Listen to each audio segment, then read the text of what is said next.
네, 이번 시간에는 저희 ISBP 745 같이 보겠습니다. 국제표준은행 관행으로 나와 있는데, 사실 ISBP 같은 경우는 출제가 그렇게 많이 되고 있진 않아서 일단 제가 중요한 것들 위주로 일단 말씀드려 보도록 하고요. 네, 조랑 상관없이 제가 전반적인 내용들을 말씀드릴 테니까 그 내용 가지고 정리하시면 좋을 것 같습니다. 일단 ISBP는 그거죠. 국제표준은행 관행으로 나와 있고, 신용장 통일규칙에서 나왔던 것이 있었습니다. 신용장 심사할 때, 신용장 거래하게 됐을 때 함께 적용되는, 보충되는 내용이다라고 보시면 될 것 같아요. 그러니까 UCP 600에 나와 있는 것만으로 다 안 되는 게 나올 수가 있기 때문에 이거에 좀 더 이제 세부적으로 구체적인 내용이 들어가 있다고 보시면 되겠습니다.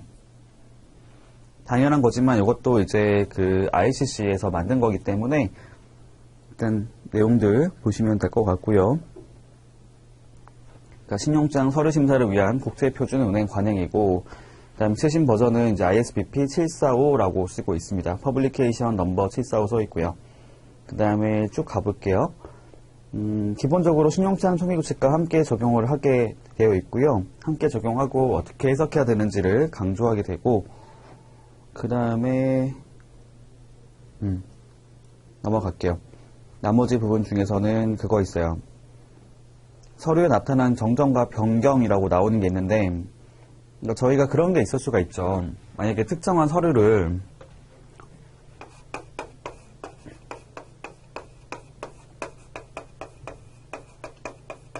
정정을 한다고 생각해 볼게요. 저희가 일상생활을 할 때도 그런 거 있지 않을까요? 어떤 발급된 서류가 있는데 그 서류상에 나와 있는 특정 내용들을 바꿀 필요가 있다고 했을 경우에는 그 내용들을 이렇게 쭉쭉 밑으로 그은 다음에 막 거기 위에 쓸 수 있잖아요. 썼는데 사실 이게 공식적인 것인지 아닌지가 모를 수가 있기 때문에, 그러니까 누군가가 이거를 일부러 의도해서 할 수도 있는 거기 때문에 이게 사실은 제3자가 봤을 때는 그거 정정했던 사람이 이게 유효한지 아닌지를 모를 수가 있는 거죠. 쉽게 말하면은 아무나 그냥 거기다가 두 줄 긋고 밑줄 긋은 다음에 쓸 수 있잖아요. 그러니까 그렇기 때문에 이렇게 정정하게 됐을 때는 보통 거기다가 서명을 한다든지 도장을 짓게 되어 있거든요. 그 내용들 생각하면 될 것 같아요. 그래서 여기 보면 그런 말 나와요. 환원을 제외하고 수익자가 발행한 서류에 나타난 정정과 변경은 인증이 될 필요가 없다. 인증을 하는 것들을 아까 제가 말씀드렸던 것처럼 이렇게 서명을 한다거나 뭐 도장을 찍는다거나 그렇게 표시되는 것을 말을 하는데요. 여기 보니까 수익자가 발행한 서류에 나타난 정정과 변경은 인증될 필요가 없다고 얘기를 해요. 일단은 환호함 같은 경우는 이게 요식 유가증권이기 때문에 요식 때는 일정한 형식을 갖고 있는 거기 때문에 당연히 그에 따른 그 법이 적용되겠죠. 환호함에 관련된 내용 적용되기 때문에 이것은 그런 부분에서는 어떤 공식적인 것이 필요할 수 있겠다라고 이해하면 될 것 같고, 그 다음에 그 외에 수익자가 발행하는 서류를 하는 것들이 그렇게 많지는 않거든요. 저희가 발행하는 것이 뭐가 있을까 생각했을 때 지금 떠오르는 것이 상업송장하고 그다음 포장명세서가 있는데, 왜냐하면 수익자가 지금 누군지 알기 때문에 수익자가 발행한 서류 같은 경우에는 사실 수익자에 대한 그 내용들이 확인이 되기 때문에 굳이 별도의 서명 같은 것이 요구되지 않는다고 얘기하는데요. 다만 제3자가 발행한 것에 대해서는 그거에 대해서는 이제 아까 말씀드렸던 것처럼 이런 인증이라고 하는 어센티케이션이라는 것들이 필요하다라고 얘기하고 있습니다. 왜냐하면 그거는 제3자가 한 거기 때문에 이게 확인이 안 된단 말이죠.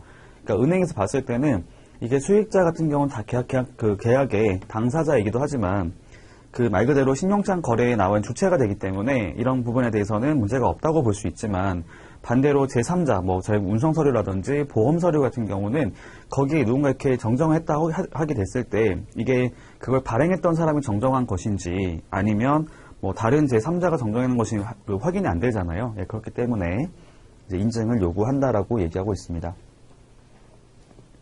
그래서 이렇게 나와요. 수익자 이외의 당사자가 발행하거나 공증한 서류는 인증이 필요하다라고 얘기하고 있어요. 왜냐하면 은행에서 확인이 어렵기 때문에 그렇다고 보시면 되겠습니다. 발행한 사람, 정정한 것에 대해서 이렇게 별도의 확인이 필요하다라고 얘기하면 될 것 같고요. 세 번째, 복수 이상의 당사자에 의해서 공증된 서류는 최소한 한 당사자 이상에 의한 인증이 필요하다. 여럿이 있다고 했을 때는 그때 한 명의 어떤 그 이상의 인증이 필요하다라고 얘기하게 되고요. 그 다음에 4번 서류에 나타난 정정과 변경은 인증할 필요가 없다라고 얘기하는데, 그렇죠. 왜냐하면은 이것들은 그 인증이 왜 필요하지 않다고 얘기하는 거냐면 어차피 사본이기 때문에, 원본이 아니기 때문에 그 말인즉슨 이것이 유일한 걸로 볼 수가 없단 말이죠. 그러니까 원본이라는 것들은 유일한 서류이기 때문에 이거에 대해서 만약 정정이 됐을 때는 이런 확인, 인증이라는 절차가 필요하게 되지만 사본 같은 경우는 사실은 거기에 이제 인증했다 하더라도 원본이 아니기 때문에 원본에다가 하는 것이 중요한 거겠죠. 그 다음에 서류에 나타난 정정과 변경이 복수인 경우 모두 인증되어야 한다. 그쵸. 이게 여러 개가 발행됐다고 했을 때, 그러니까 지금 원본이라 하는 것이 한 통이 아니라 여러 개가 있다고 했을 경우에는 그 모든 것에 대해다가 이렇게 표시가 되어야 한다, 인증이 되어야 한다라고 이해하시면 되겠습니다. 그리고 동일 서류에서 글자체나 글자 크기가 상이한 것이 정보의 정정을 의미하는 것은 아니다. 그렇죠. 그 다음에 1세대 문서의 유피를 사용한 것이 정보의 정정을 의미하는 것은 아니다. 왜냐하면 이제 그게 티가 안 나거든요. 생각해 보시면 처음에 이렇게 발행하게 됐을 때 발행했던 서류에서 이게 저희가 알 수가 없잖아요. 특정 문구가 이렇게 뭐 글자 크기가 좀 작게 되어 있다, 뭐 검은색 되어 있다, 이렇게 뭐 볼두체가 되어 있다 하더라도 그것이 원래부터 그렇게 발행된 것인지 아니면 정정하는 과정에서 된 것인지 모르기 때문에 이런 부분에 대해서는 이제 그런 것은 정정이 된 것을 말하는 게 아니다라고 얘기하고 있습니다. 다음 서류의 발행일 가볼게요. 자, 환어음은 발행일을 표시해야 된다. 사실은 여기서 말하는 것은 뭐 신용장 거래할 때 그렇게 말을 한다 하더라도 근데 환어음 같은 경우는 각 국가들마다 다 법을 갖고 있어요. 그러니까 우리나라 같은 경우도 어음법이라고 하는 게 있어가지고 개별 국가들마다 이제 관련된 어음에 관련된 법을 갖고 있는데 우리나라 같은 경우는 이제 환어음 같은 경우에 발행일자를 반드시 표시하도록 하는 의무를 두고 있습니다. 법에서 정하고 있기 때문에 이런 것들은 사실 신용장에서 요구하지 않더라도 다 기본적으로 표시가 되는 부분이다라고 볼 수가 있을 것 같고요. 지금 문서서류 같은 경우는 발행일 또는 선적일자를 표시하게 하고 있습니다. 그렇죠. 이게 그래서 그런 말 나오는 게 있어요. 그러니까 저희가 앞서 봤던 것을 한번 기억 떠올려 보시면은 60회 600상에 나왔던 것 중에 운송서류의 발행일자를 가지고, 그러니까 운송서류의 개별적인 수리 요건이 나온 게 있었거든요. 저희 60회 600 제19조에서 28조까지, 27조까지 나오는 게 있는데 19조에서 25조까지 가서 보면은 그 발행, 개별 서류에 대한 그 수리 요건이 나오는 게 있어요. 근데 거기 보면 이런 공통적으로 말하는 게 뭐냐면요. 공통적으로 이제 운송서류의 발행일자를 선적일자로 본다라고 하는 게 있었는데 다만 예외적으로 그와 다른 어떤 본선, 적재, 부기 등과 같은 다른 표시가 있을 때는 그 날짜를 가지고 선적일자로 시작한다고 나온 게 있었거든요.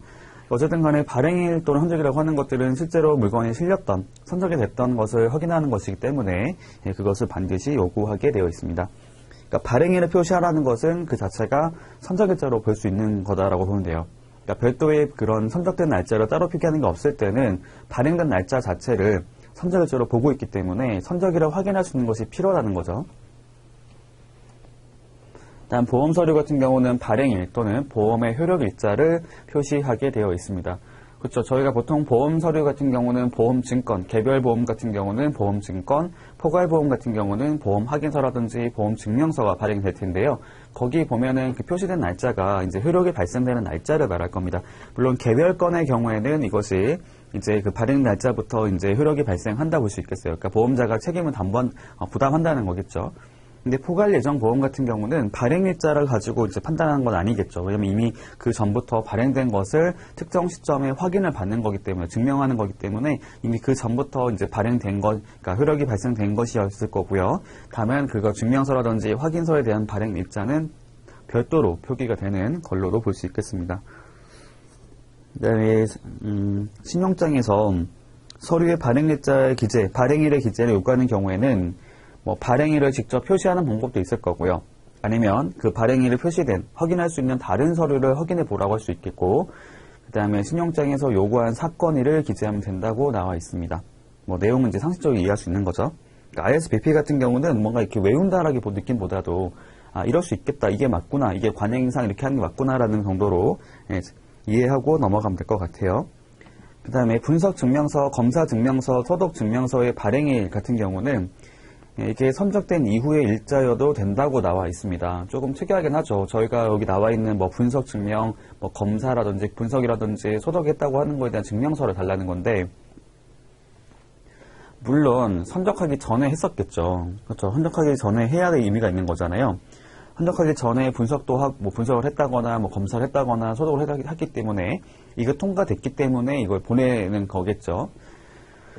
근데 이제 그런 말을 하고 있어요. 사실은 이게 의미가 있으려면은 선적 전에 원래 검사를 하고 이제 발행하는 게 맞긴 하겠지만, 근데 UCP, 그 ISBP에서는 말을 하기로는 발행된 날짜는 어차피 그 전에 했다는 것을 가지고 하는 거기 때문에 그 발행 일자는 선적이 된 이후에 표시가 되어 있다더라도 괜찮다라고 얘기하고 있습니다. 이건 좀 쉽게 보고 넘어가면 헷갈릴 수 있기 때문에 이것만 좀 기억하시면 좋을 것 같고요.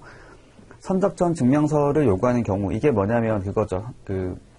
선적하기 전에 이런 특정한 증명서를 요구하는 경우에는 발행일이 선적일 이전이거나 선적 전에 사건이 발생했다는 내용, 또는 선적 전에 사건이 발생했다는 제목, 그러니까 내용이나 제목이 있으면 된다고 얘기하고 있어요. 뭐 당연한 거겠지만 선적 전에 그러니까 발행된 날짜가 선적일 이전에 되는 게 원래 원칙이잖아요. 그래서 그게 맞는 거죠. 선적하기 전에 물품을 검사하고 소독하고 이러는 거기 때문에 발행일 선적일 이전에 되는 게 원래 맞을 거고요. 그 다음에 그렇게 되거나 아니면 선적되기 전에 이런 걸 했다라는 것을 확인할 수 있는 어떤 제목이라든지 내용이 들어가 있으면 된다고 얘기하고 있어요. 그렇기 때문에 아까 말씀드렸던 것처럼 발행되는 것이 선적 전에 되는 것이 아니라 선적된 이후에 발행되는 것도 괜찮다고 본 거죠. 그 다음에 신용장 통일규칙에서 규정하지 않는 서류라고 하는 것들이 몇 가지 나오는 것이 있는데요. 여기 제가 간단하게 설명만 드리고 가겠습니다. 첫 번째가 인도 지시서라고 나오는 게 있어요. 정확히 말을 쓰면 화물 인도 지시서라고 말을 쓰고요. 이게 딜리버리 오더라고 말을 쓰는데 이게 뭐를 말을 하는지 제가 설명을 드리겠습니다. 저희가 DO라고 하는 거 있잖아요. DO, 딜리버리 오더라고 하는 것들은 말 그대로 인도할 것을 지시하는 서류가 됩니다. DO. 실무적으로 많이 쓰는 부분인데요. 이럴 수가 있어요. 저희가 이렇게 국제 간의 운송을 하잖아요. 이 DO랑 제가 지워버릴게요. 저희가 DO는 잘 못 들어봤어도 DO는 아는데 그죠? 갑자기 생각이 나가지고 죄송합니다. DO를 가볼게요.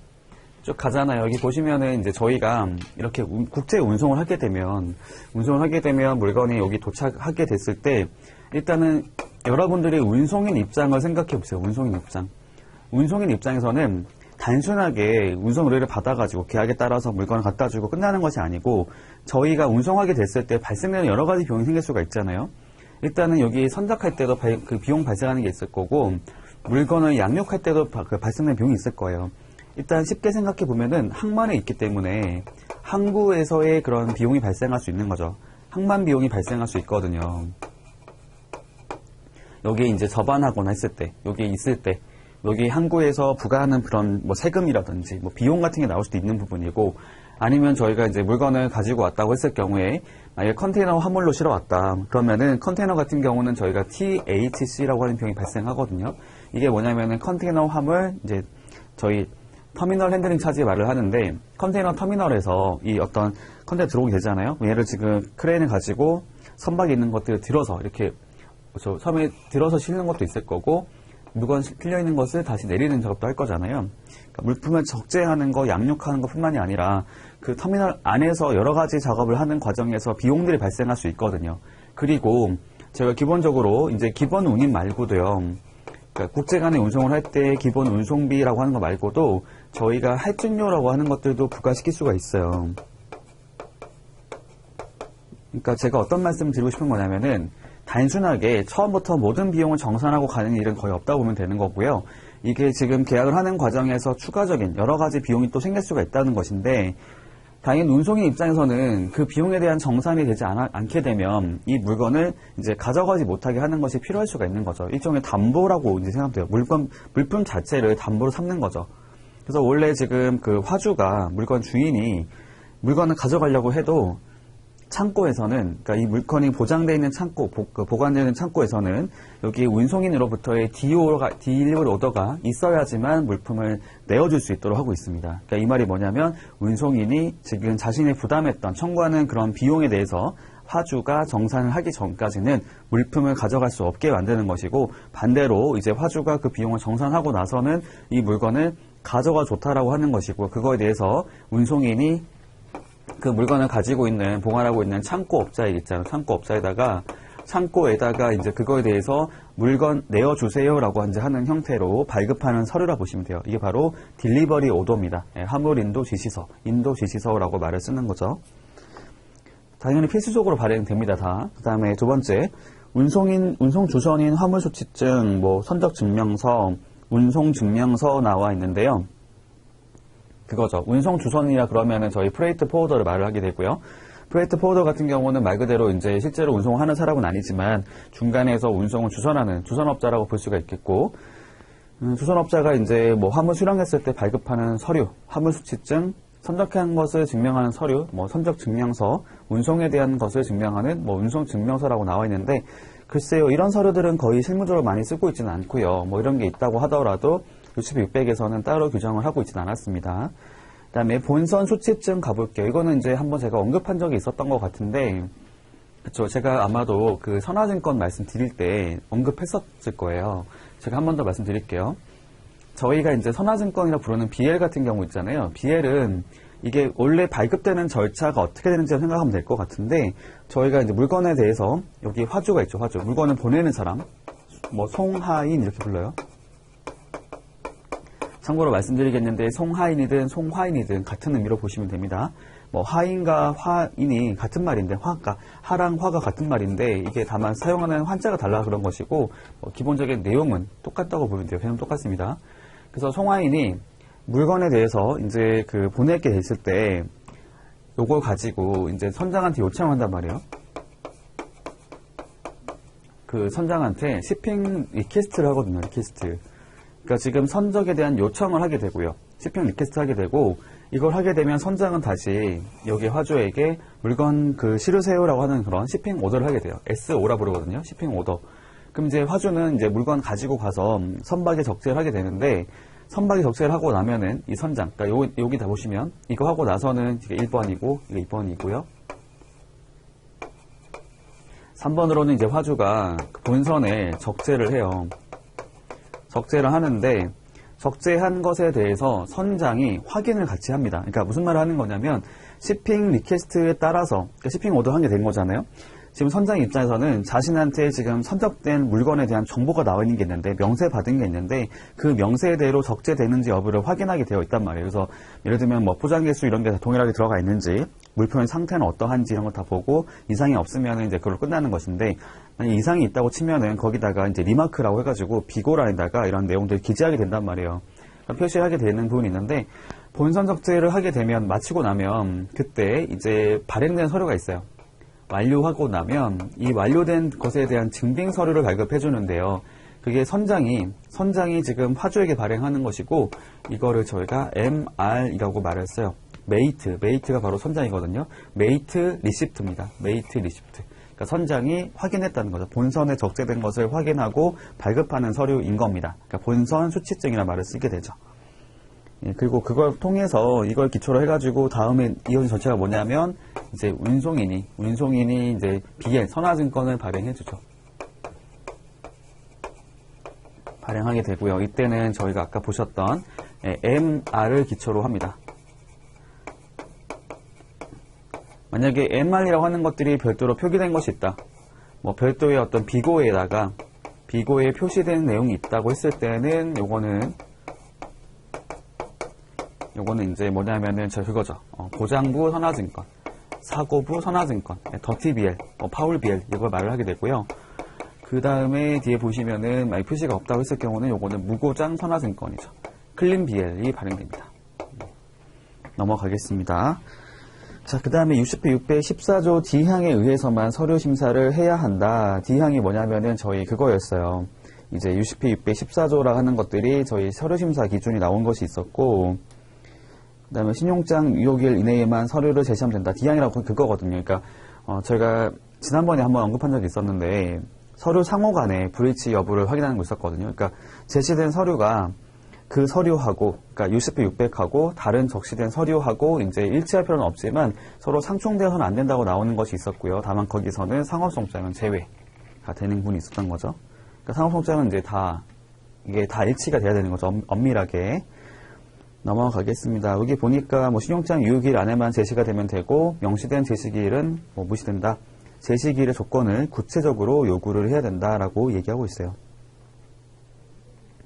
그러니까 저희가 서류로 제시할 것을 요구하게 됐을 때 딱 제시기일을 요구하는 건 거의 이제 인용이 안 된다고 보면 돼요. 왜냐면은 저희가 제시 기간으로 정하거든요, 기간. 왜냐하면 기간이랑 기일은 다르잖아요.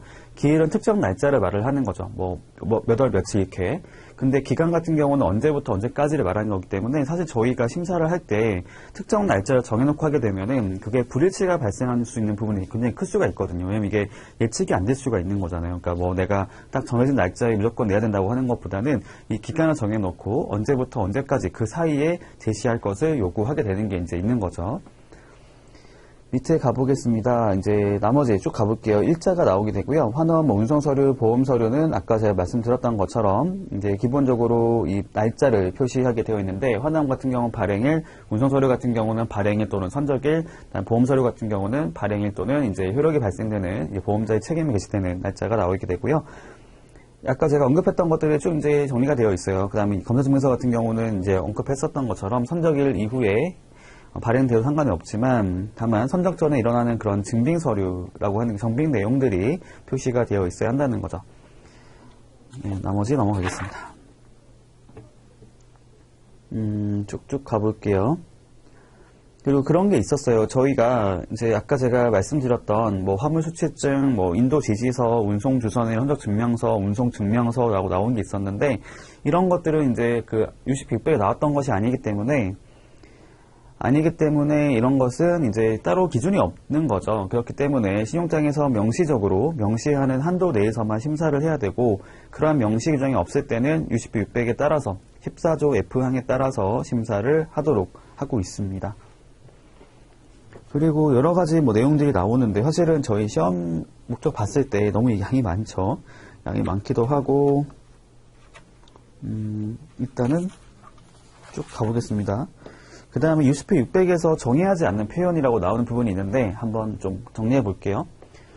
1번 선적서류 나오는 게 있어요. 선적서류. 그렇죠. 생각해 보면은 UCP600에서 선적서류에 대한 정의를 다룬 게 없었는데 선적서류라는 것은 환어음, 그 다음에 전송보고서, 그 다음에 서류의 발송을 증빙하는 특성영수증, 우편영수증, 우편증명서를 제외한 신용장에서 요구하는 모든 서류를 말한다라고 되어 있습니다.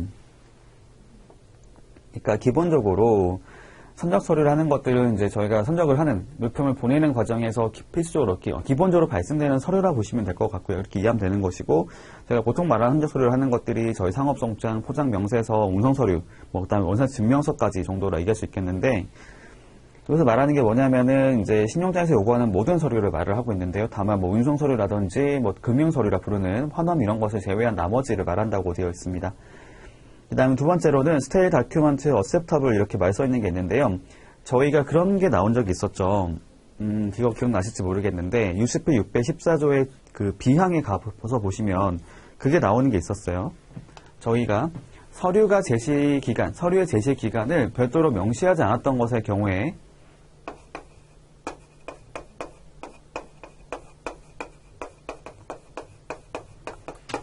제시기간, 신용장에다가 서류의 제시기간이 명시가 안 돼 있다고 했을 경우에 UCP600 14조에서 19조에서 25조의 요건, 그러니까 해당하는 25조에 해당하는 운송서류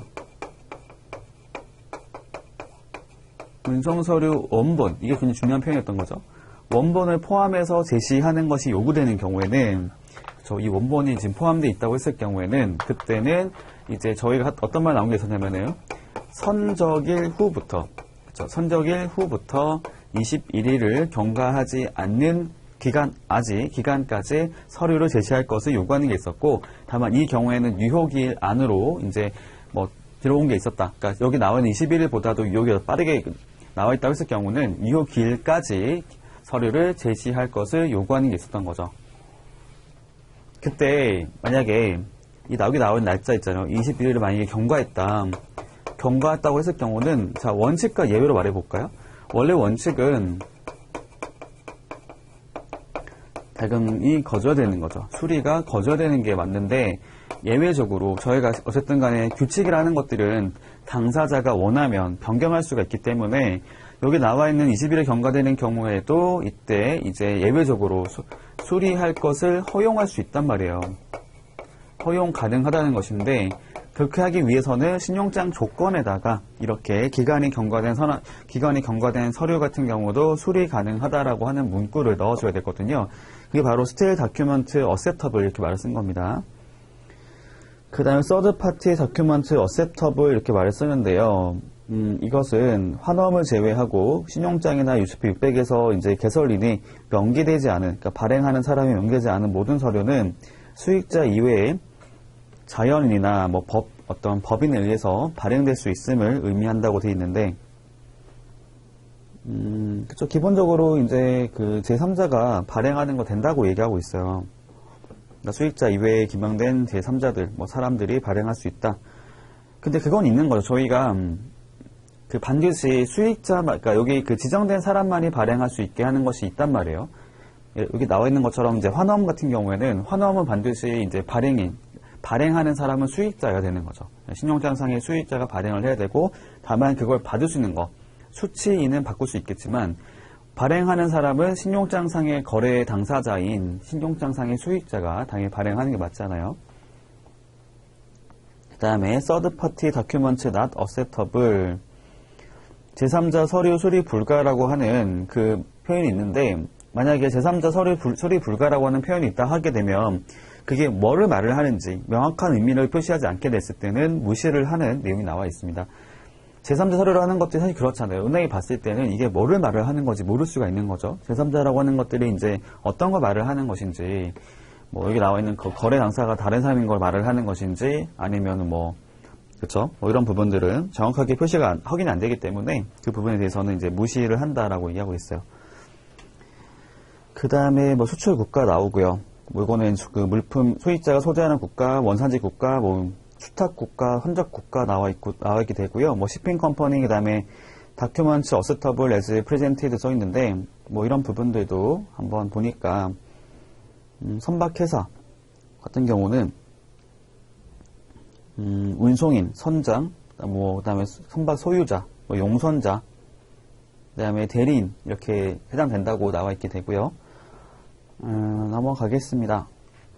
그다음에 오자나 오타가 나오는데 여기 보면 그 예시가 나오는 게 있어요. 머신, 그렇죠. MACHIN인 것을 MASHIN이라고 쓰거나, 뭐 모델을 MODL 대신에 MODL이 이렇게 쓴다거나, 이런 것들은 단순 하자로 보이는 것들은 인정하는데, 다만 저희가 오타를 하더라도 이제 명백하게 아닌 것을 보시는 게 뭐냐면은 모델명을 잘못 쓰는 것들은 문제가 될 수가 있어요. 저희가 예를 들면은 뭐 모델 넘버가 있다고 쳤을 때 모델 넘버가 1, 2, 3으로 된 것을 뭐 3, 2, 1 이렇게 쓰는 것들은 완전히 다를 수가 있거든요. 그리고 저희가 이제 제가 한번 언급했었지만 저희 옷 사이즈 같은 경우에도 이게 라지라고 표현을 쓴 거랑 X 라지는 완전 다르단 말이에요. 완전 다른 거기 때문에 당연히 이런 것들은 하자가 될 수밖에 없습니다. 단순히 오타라고 볼 수가 없는 거죠. 그 다음에 원본과 사본 같은 경우에도 저희가 앞에서 이제 보셨던 USP 600의 내용들이 그대로 좀 동일하게 들어가게 되는데, 다만 조금 더 세부적으로 나오는 것이 있기는 해요. 밑에 가보면은 이제 나오는 부분이 이제 예시가 나오는 게 있거든요. 뭐 이게 인보이스, 원 인보이스, 인보이스인 원 카피라고 하는 것들은 일단 상업 송장 그러니까 송장 하나를 말하는 거기 때문에 당연히 저희가 기본적으로 별도의 요구가 없다 하더라도 원본 한 통은 제시가 되도록 하고 있기 때문에 막 인보이스, 원 인보이스, 인보이스 원 카피라고 썼을 때는 이건 당연히 원본 서류 하나가 제시가 돼야 되는 거죠. 그런데 인보이스인 4카피스라고 써있을 때 이거는 지금 4통을 말을 하는 거라서요. 4개를 요구하는 경우는 일단은 이게 전부 다 원본이어도 되고, 아니면 이 중에서 최소한 하나는 원본이 필요하기 때문에 원본 하나에다가 나머지 3개를 사본으로 내는 것도 가능하고요. 근데 중요한 거는 사본 4개 내는 건 안 되는 거죠. 그거는 이제 불인정되는 거고, 나머지 이제 부분은 허용된다라는 겁니다. 포토카피 오브 인보이스, 카피 오브 인보이스라 써 있는데요. 이런 것들을 지금 복사본, 그러니까 사본에 대한 얘기를 하고 있기 때문에 처음부터 사본을 제시할 것을 요구했기 때문에 그 경우는 둘 다 가능한 거죠. 원본을 내는 것도 가능해요. 왜냐하면 사본의 기능보다도 원본의 기능이 더 이제 클 거기 때문에 대체가 되는 거죠. 사본에서 하지 못하는 것을 원본이 할 수 있지만 반대로 원본에서 할 수 있는 것들 사본이 하지 못하게 되잖아요. 그래서 서로 간에 대체가 안 되고 한쪽만 되는 거죠. 한쪽만. 사본은 원본을 대체할 수 없지만 원본은 사본을 대체할 수가 있습니다. 여기 보니까 포토카피 오브 인보이스, 카피 오브 인보이스를 하는 것들은 이제 사본 자체를 요구했기 때문에 둘 다 가능하죠. 뭐 원본을 내는 경우도 가능하고요. 사본을 내는 것도 가능합니다. 넘어갈게요. 그 다음에 포토카피 오브 사인드 인보이스네요. 당연히 이거 똑같은 거죠. 아까랑 위에 봤던, 방금 제가 언급했던 건 동일한데 다만 서명이 들어가 있고 없고 차이일 뿐인 겁니다. 그 다음에 신용장에서 복수로 발행된 운송서류 원본 전통을 요구하지 않고 일부의 원본 운송서류의 제출만을 요구하면서 잔여 원본 운송서류에 대한 어떠한 처분 지시를 하지 않은 경우는 발행된 원본 전통의 운송서류의 제시는 수리된다라고 이제 규정하는 부분이 있어요. 넘어가겠습니다. 그 다음에 나머지 원본 제시 금지가 있는데 이게 뭔지 볼게요.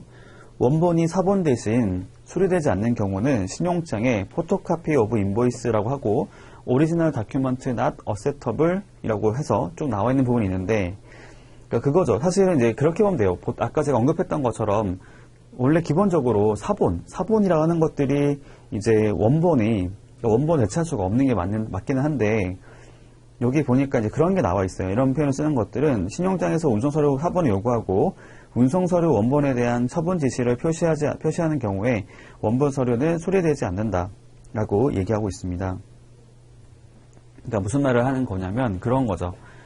신용장에다가 지금 원본을 내지 말고 원본은 다른 데다가 지금 활용하려고 하는 거예요. 그러니까 신용장 조건에서 지금 원본 서류를 내라고 하게 되면 그러니까 사본 요구했는데 불구하고 원본이 가게 되면 그 다음에 그것 때문에 지금 다른 것을 활용할 수 없게 되잖아요. 그러니까 저희가 예를 들면 원본이 반드시 필요한 상황이 발생할 수 있거든요. 어느 경우라 볼 수 있냐면은 저희가 이제 물품을 수입하는 것 중에서 식물이라든지 이런 거 생각해 보시면은 저희가 식물 같은 경우는 우리나라 수입할 때는 식물 방역법이라고 하는 게 있어가지고요. 식물 검역이라고 하는 것들을 받도록 하는 것이 있습니다. 그 말이 뭐냐면 거기에 있는 식물에 있는 어떤 병해충, 그러니까 흙이 묻어 있다거나 이런 거 있을 수 있잖아요. 뭐 어떤 병해충이 있을 수 있기 때문에 그거에 대해서는 이제 이런 것들을 이제 소독을 해서 이제 다 끝내야지만 검역이 끝나야지만 통과돼야지만 물건을 국내로 반입할 수가 있거든요. 그러니까 보세 구역에서 국내로 들어가지 못하게 막아버리는 게 있는데 그때도 말하는 게 뭐냐면 상대 국가 있죠.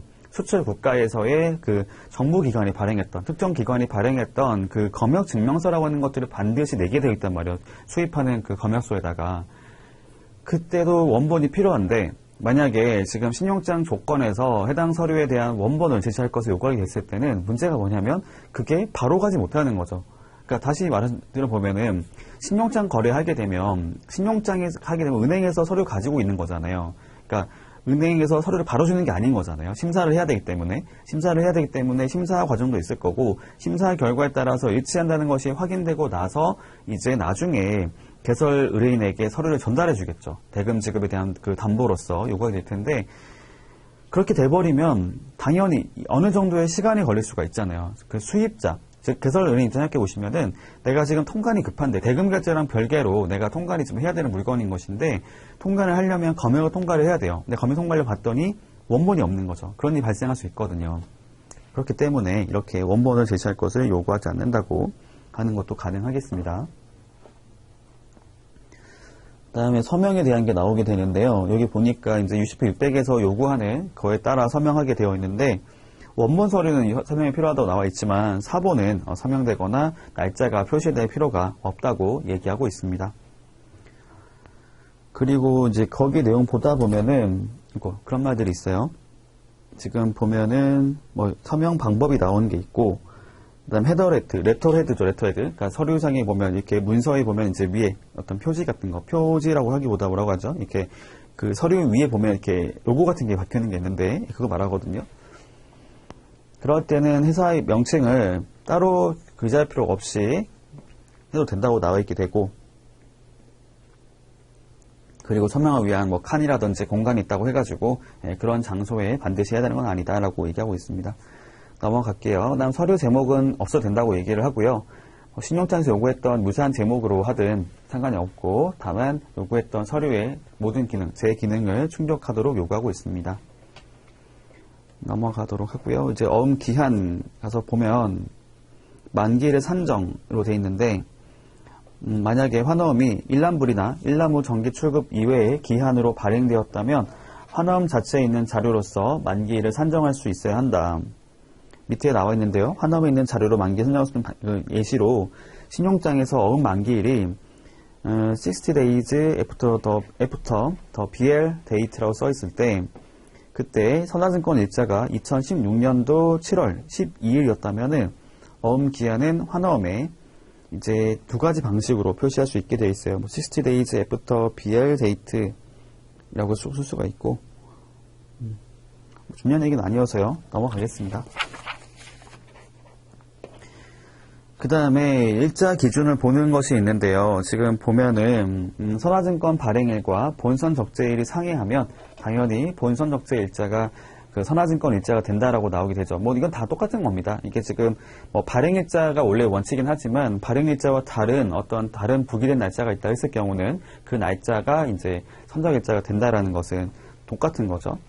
그리고 하나의 선화증권에 복수의 본선 적재 부기가 있다고 한다면은 그때는 가장 빠른 날짜를 만기 산정에 사용하게 되어 있고요. 글쎄요, 그런 일은 흔하진 않긴 한데 보통 발생한다면 그 중에 가장 빠른 날짜를 가지고 산정한다고 나와 있고 하나의 환어음에 대해서 복수의 선화증권이 제시가 되었다라고 한다면은 그때는 가장 늦은 선화증권 일자가 만기일을 산정하는 데 사용된다고 얘기하고 있습니다. 그리고 밑에 가볼게요. 자, 환어음의 만기 관련해서 이제 환어음은 신용장에서 요구된 대로 작성을 하게 되어 있고 신용장 자체로 만기를 산정할 수 있어야 되고 환어음은 수익자가 발행하고 문자 금액, 숫자 금액이 아니라 문자 금액을 가지고 기재를 하게 되어 있는 거죠. 사실 그럴 일은 별로 없겠지만 환어음상에 저희가 이제 숫자라고 하는 거 그거 떠올려내는 거죠. 저희가 요즘에 잘 보지 않았던 똑같이 다 있는 것 같긴 한데요. 저희 그 화폐 보시면은 저희 10,000원짜리라든지 50,000원짜리 보시면은 써있잖아요. 그죠? 여기 보면은 숫자하고 뭐 5만원 정 써있잖아요. 그죠? 그 문자랑 숫자가 서로 다 적혀 있는데 그럴 일 없겠지만 혹시라도 이제 두 가지 다른 점이 있다고 했을 경우는 문자를 우선시한다라는 얘기가 나오게 됩니다. 그 다음에 C스테이지 사이트로 발행된 환어음의 경우에는 만기일이 이제 이렇게 결정이 돼요. 첫 번째, 일치하는 서류의 경우 또는 지급은행이 거절 통지를 하지 않았다면 만기일은 지급은행에서 서류를 접수한 다음 날부터 60일 이렇게 나오게 되고 두 번째, 개설은행이 아닌 지급은행이 화자 통보를 한 후에 승인을 불일치하는 서류 경우에는 개설은행의 서류 수리 통지 다음 날로부터 60일 되는 일자가 만기일자가 된다. 또한 지급은행이 개설은행이고 또한 거절 통지를 했다면 권리 포기를 수락한 날의 다음 날로부터 60일이 되는 일자가 만기일자가 된다.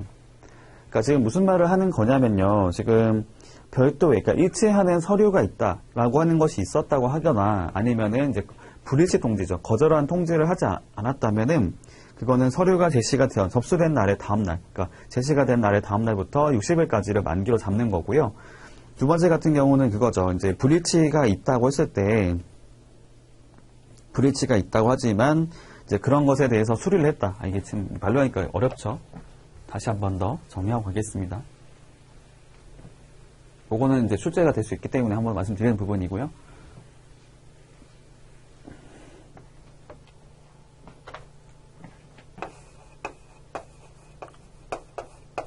Six days, 그 다음에 뒤에 보면까 아까 봤던 표현이 site, 이렇게 말을 썼을 때 첫 번째가 뭐냐면요. 첫 번째 서류가 일치가 되거나 일치하는 제시가 있었다거나 아니면 별도의 불일치 통지를 하지 않았다고 하는 거죠. 그러니까 그 말이죠. 불일치했다더라도 서류가 일치했거나 혹은 불일치했다더라도 따로 이렇게 그에 따른 통지를 하지 않은 경우, 그러니까 그걸 그러니까 받아줬다는 얘기가 되는 거죠. 그 경우에는 만기를 산정한 날짜가 언제부터 냐면은 여기 보시면 서류가 제시가 된 날에 제시일의 다음 날부터죠. 다음 날부터 기산돼서 60일까지라고 이제 정하게 됩니다. 이 사이트라고 하는 것들이 제시를 말하죠. 제시. 그러니까 보인다, 본다라는 거잖아요. 다음 날로부터 60일까지가 만기가 된다라고 말을 하고 있고, 두 번째가 뭐냐면은 이렇게 말을 써요. 지금 브리치가 발생한 건데, 브리치가 발생했지만, 통지를 했지만 수리를 하게 된 거고요. 두 번째로는 똑같이 통지했지만 얘네도 이제 교섭권을 행사하게 된 거죠. 권리 포기 교섭권 행사해가지고 결과적으로는 이제 둘 다 인정해준다고 했을 경우는 그때는 이제 뭐를 말했냐면은 수리 통질, 제시일 다음 날이 아니고 수리를 통지했던 날짜, 수리 통지일의 다음 날부터죠.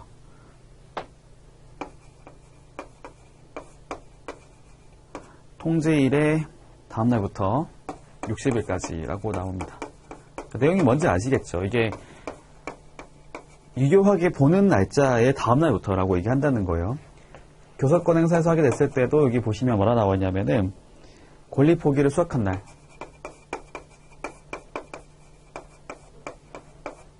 수락일의 다음 날이죠.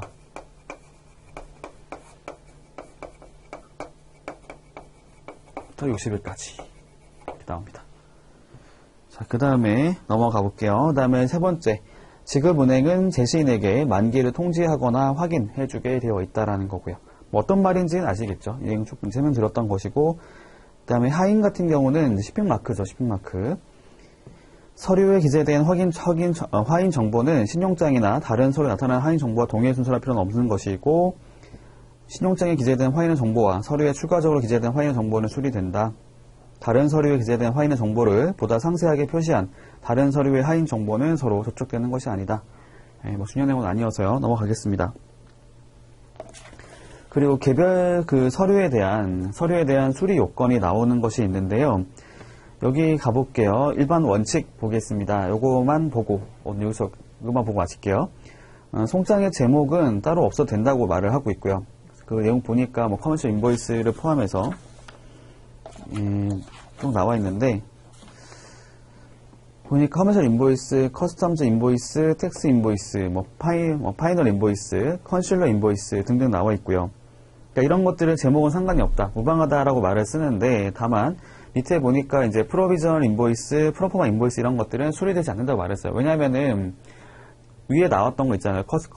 커머셜, 커스텀즈, 텍스, 파이널, 컨슐러 써 있는데, 이런 것들은 이제 그 용도가 다를 뿐인 것이지 사실은 그 내용 자체가 확정이 되어 있는 거거든요. 그러니까 인보이스 금액이 바뀌지가 않은 거예요. 명세가 바뀌지 않는 건데, 근데 프로비저널이라든지 프로포마라고 이런 하는 그 얘기들은 말 그대로 임시적이고 아직 확정이 안 된 거기 때문에 바뀔 수가 있다고 말을 한다는 거예요. 이 자체가 이제 허용이 안 된다는 거죠. 이게 그렇게 이해하면 돼요.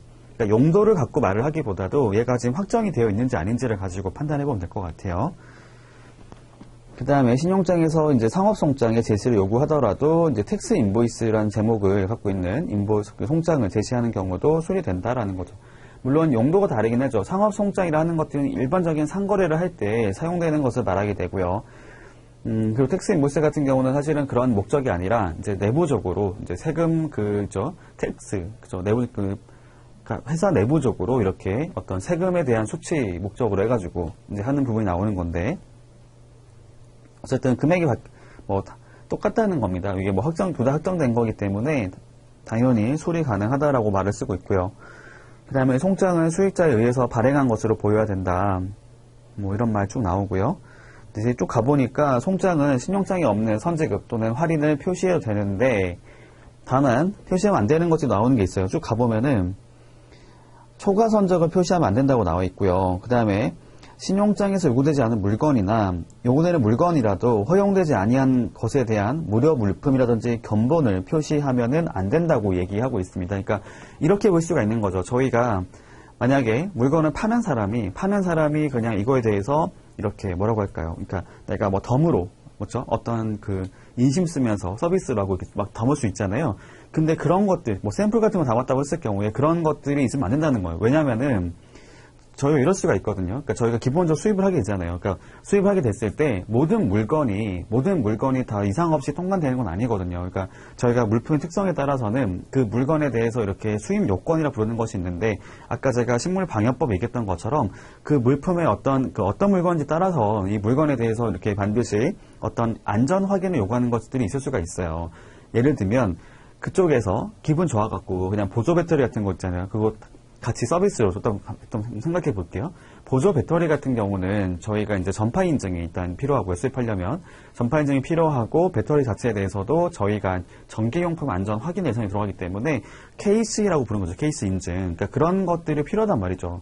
그러니까 지금 상대방은 지금 이거에 대해서, 그러니까 물건을 보내는 사람을 그냥 아무런 이상이 없을 거다 생각하고 보내게 되는데, 이걸 수입하는 입장에서는 그 물건 때문에 전체 수입 자체가 보류되는 상황이 발생할 수 있거든요. 물론 그런 경우에도 나머지 부분들을 분할해서 통관할 수도 있겠지만, 어쨌든 그 자체가 문제가 발생할 수 있기 때문에 신용장에서 요구되지 않은 물건을 굳이 이제 실지 말라는 것이고, 실었다 하더라도 그 물건에 대해서는 따로 서류에 표시하지 말라는 거예요.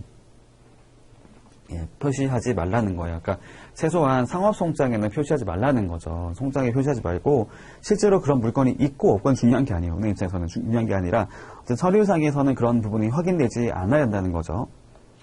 다음에 쭉 가보겠습니다. 나머지 부분들은 저희 앞서 UCP 600에서 봤던 부분들을 이제 쭉 나열한 것이기 때문에 제가 특별하게 설명드릴 부분은 없을 것 같아요. 내용 보시면 아시겠지만 저희 앞에서 봤던 내용들 그대로 다 이어져 있게 되고요. 그 다음에 쭉 가보겠습니다. 지금 항공운송 서류 같은 경우에도 저희가 앞에서 UCP 623조에 나왔던 것이 있었는데, 그 내용들이 기본적으로 다 들어가 있게 되고요. 다만 이제 보다 보면 운송인 명칭을 표시할 때는 IATA, 그죠? IATA 코드를 사용하지 말라라고 하는 게 나오고, 저희가 여기 나와 있는 IATA 코드, 아까 IATA 코드를 하는 것들은 저희가 보통 언제 쓰냐면은 그 항구 쓸 때, 선적항, 양육항, 있죠? 출발공항, 도착공항 쓸 때 그때 코드로 쓰거든요. 예, 그때 말을 쓰고 있고요. 그다음 나머지 쭉 가볼게요. 여기 보시면은 나머지는 특별하게 말씀드릴 부분이 없습니다. 왜냐하면 저희가 앞에서 UCP 623조 봤을 때 그 내용과 다른 게 없거든요. 없기 때문에 그런 거고요. 넘어갈게요. 일단 보험 서류와 부보도 나오는데, 보험 서류 같은 경우도 이제 앞선에 이제 제가 언급을 다 했었어요. 왜냐면 저희가 봤던 교재에서도 그 ISBP 내용까지 같이 반영해서 있었기 때문에 추가적으로 특별하게 볼 만한 내용이 별로 없습니다. 근데 여기 볼게요. 지금 그러니까 부연상황에 나오는 게 있는 거죠. 여기 보면 중요한 게 뭐냐면, 보험 서류에 원본이 복수로 발행되었다는 표시가 있을 때는 전통을 제시할 것을 요구하고 있었단 말이에요. 그 얘기 나와 있게 되고, 그 다음에 쭉 가볼게요. 넘어가 보면 부보 금액은 소주점 둘째 자리까지만 기재된다. 이런 중요한 건 아니죠. 그 다음에 넘어가 볼게요. 이제 언급했던 것 중에 하나가 있던 게 뭐냐면은, 저희가 그게 나온 적이 있었던 거죠. 소손의 면책 비율 말을 할 때 저희가 그거 기억나요? WAIOP, 그죠? 저희가 이제 소손의 면책 비율과 관계없이, 그러니까 IOP죠, IOP. irrespective of percentage라고 해가지고 그 소손의 면책 비율 자체가 표시가 안 되도록 요구하는 것이 있을 때는, 그때는 이제 소손의 면책 자체를 허용하지 않는다라고 나온 게 있었거든요. 그 얘기가 나오게 되고, 그 다음에 마지막으로 원산 증명서입니다. 이거는 저희가 원래 UCP 600에 없던 서류였거든요. 여기 보니까 원산지 증명서라고 하는 것들은 사실은 이제 저희가 실무적으로 많이 사용되는 서류가 되는데, 이거는 두 가지로 얘기할 수가 있어요. 저희가 특혜 목적의 경우에는 FTA를 주로 생각해 볼 수가 있겠고요. 특혜 목적이 아닌 것의 경우에는 보통은 상공회의소 등에서 발급하는 그냥 원산지 자체를 증명하는 서류라고 볼 수가 있겠습니다. FTA, 원산지 증명서, CO. 요즘에 워낙 저희가 FTA를 많이 이제 사용하고 있기 때문에, 그거는 요즘에 이제 거의 필수로 요구하게 되겠죠. 특혜 목적하고 비특혜 목적으로 얘기를 해볼 수가 있겠고요. 특혜 목적의 경우는 이제 대표적인 것이 바로 FTA라 볼 수 있겠고, 이거 말고도 저희가 GSP라든지 이런 서류들도 나올 수가 있겠고요. 비특혜 같은 경우는 보통 이제 그런 용도가 아니라 일반적인 용도 말하게 되는데, 원산지 증명을 하는 것 중에서는 상공회의소 등에서 발행하는 형태로 갈 수 있겠어요. 여기 가보니까 나오는 게 뭐냐면, 나오죠. 여기 신용장에서 증명서의 제시 요구하는 경우에는 송장상의 물품에 관련되고 그 원산지를 증명하도록 하는 것으로 보이는 서명된 서류의 제시에 의해서 충족된다. 그러니까 이렇게 이해하면 돼요. 은행의 입장에서는 원산지 증명서라고 하는 것이 요구됐을 때 이게 어떤 서식이 필요한지 모르기 때문에 여기 나와 있는 것처럼 이제 물품에 관련된 보이고 명세가 나타나 있고, 그 다음에 원산지에 표시하는 것이 있고, 그 다음에 특정한 누군가의 서명이 있다고 했을 경우는 그거 가지고 이제 수리할 수 있다고 얘기하고 있고요. 만약에 그 특정한 형식이 있는 것이 있다. 아까 말했던 것처럼 저희가 FTL 같은 경우는 보통 이제 특정 형식이 나오는 것들이 있어요. 예를 들면 저희가 이제 뭐 하나셀 FTL 같은 경우는 AK 폼이라고 해가지고 아세안 코리아 이렇게 나오는 게 있단 말이에요. 그러니까 그런 것들은 지정된 형식이 있기 때문에, 양식이 있기 때문에 그런 것을 요구하면 그런 것을 이제 제시를 해야 되는 것이고, 그런 게 없다고 했을 경우에는 이제 어떤 형식이든지 간에 관계가 없다라고 얘기하고 있습니다. 발행자 같은 경우도 마찬가지인데요. 여기서 보면은 이제 신용장에 명시된 당사자에 의해서 발행되어야 하는데, 만약에 특정한 누군가가 발행할 것을 요구하는 경우에는 그 사람이 표시가 되어 있어야지만 수리가 되는 것이고, 만약에 누가 발행하든지 표시한 것이 없을 경우에는 어떤 누가 발행하더라도 관계없이 수리를 할 수 있게 해주고 있습니다. 네, 뭐 이 정도로 말씀드리면 될 것 같아요. 나머지 부분들은 크게 중요한 부분이 아니어서 이렇게 하고 저희 ISBP 745도 여기까지 보고 정리하고 마치도록 하겠습니다. 나머지 부분들은 저희 이제 문제를 풀면서, 사실은 내용 자체는 이렇게 간단하게 정리를 하더라도 나머지 부분들은 이제 문제를 풀면서 또 부가적인 부분들을 좀 보충해 나가시면 분명히 나중에 시험장 들어갔을 때 좀 이렇게 준비 잘해서 갈 수 있을 거라 생각이 듭니다. 다음에 또 뵙도록 하겠습니다. 감사합니다.